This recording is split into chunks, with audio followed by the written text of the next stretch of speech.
The New York Giants are in for a long season. I think they're starting to realize that. I think fans are starting to realize that. And as a fan myself, I already have realized that.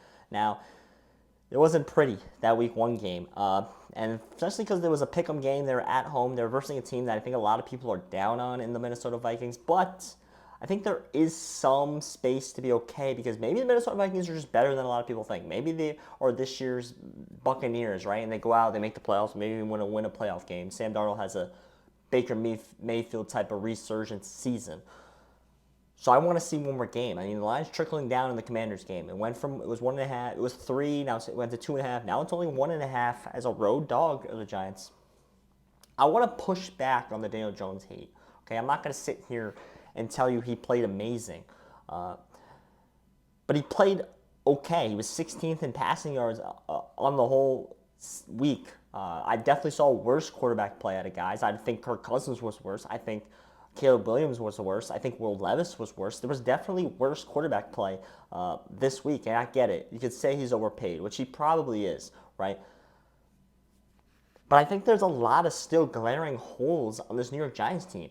The O-line still wasn't good. This is something that's been not good for the past 5 years. Like, when are we finally going to address this? Finally going to fix this? Finally going to find the guys to actually block? I don't understand that point. And there's still not enough pass catchers in this team. Not enough guys that are going to be great with the ball in their hands. I get Malik Neighbors 62 yards, 5 catches, but there's got to be some kind of help, right? And you can argue, well, they lost Saquon Barkley. I don't know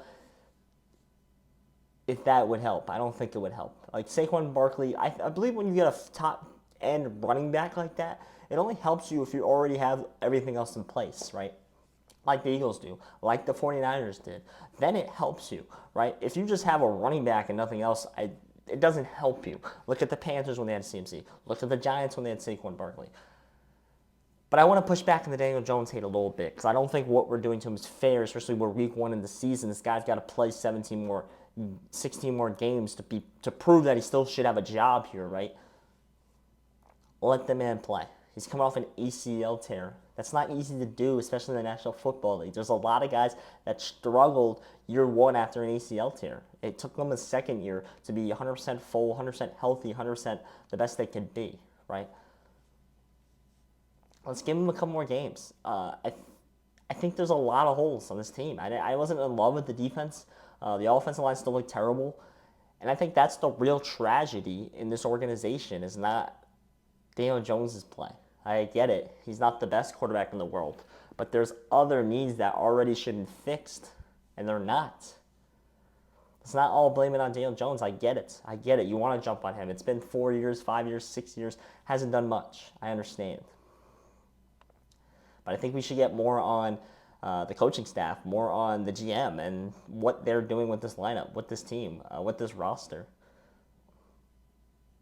I think Daniel Jones' performance was average. He has one bad pick, but it happens. It's the NFL.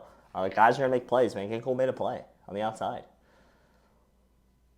There was a lot of bad picks thrown. Will Levis threw one of the worst picks I've ever seen. Let's push back a little bit. I think there's a chance they can win this game on the road. The line tells me they can. We'll see it. I don't believe it, but let's see it. I'm Josh Wissy. Thank you.